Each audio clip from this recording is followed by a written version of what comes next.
Hello. അപ്പോൾ നമ്മുടെ കൂടെ ഇത് കാണുന്ന മാങ്ങ മനസ്സിലായി എല്ലാവർക്കും. ഇതാണ് നമ്മുടെ യുവാൻ എന്ന് പറഞ്ഞൊരു മാങ്ങയാണ്. ഇതിപ്പോൾ ഒത്തിരി നാളായിട്ട് ഇറങ്ങിയിട്ട് ഇപ്പോൾ നോക്കി നല്ല നീളം വെക്കുന്ന നല്ല വലിയ മാങ്ങയാണ്. ഇതേ ശരിക്കും ഇപ്പോൾ അത്യാവശ്യം ഇപ്പം ഉണ്ടായാലും വലുത് നോക്കിയേ വേണ്ട, നല്ല വലുതായിട്ടുണ്ട്. നല്ല നല്ല ടേസ്റ്റുള്ള നല്ല നീളൻ മാങ്ങയാണിത്.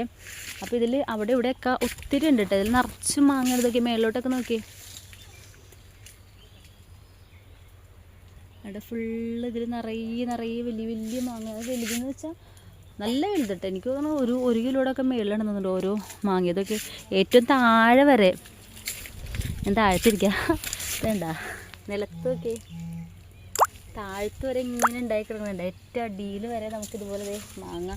ഇതിപ്പോൾ ചെറുതാണ് ഇതൊക്കെ. ഇതിൻ്റെ ചെറിയ മാങ്ങ കേട്ടാ. ശരിക്കും ഇതിൻ്റെ വലുതാണ് ഞാൻ ആദ്യം കാണിച്ചത്. പിന്നെ ഏറ്റവും മേളിലൊക്കെ ഉണ്ട്. അതൊന്നും നമുക്ക് കാണിച്ചു തരാൻ പറ്റില്ല, കാരണം അത്രയും മേളിലായതുകൊണ്ടേ അങ്ങനെ കാണാൻ പറ്റുന്നില്ല. പക്ഷെ മാങ്ങ നല്ല അടിപൊളി മാങ്ങ കേട്ടോ, സൂപ്പറാണ്. ഇതൊക്കെ ഇതിൻ്റെ തൈകളാണ്. അപ്പോൾ സൈസ് കണ്ടല്ലോ, ഏകദേശം അത്രയും അതിലും വലുതാവും, അതിലും നല്ല വലിയ സൈസാവും. നല്ല മധുരമുള്ള നല്ല സൂപ്പർ മാങ്ങയാണ്. ഇതൊക്കെ കിടക്കണ കണ്ടാ. നമ്മുടെ കൈയൊക്കെ ഇത് ഇത്രയേ ഉള്ളൂ, അതിന് ഇരട്ടി കണ്ടിട്ടത്.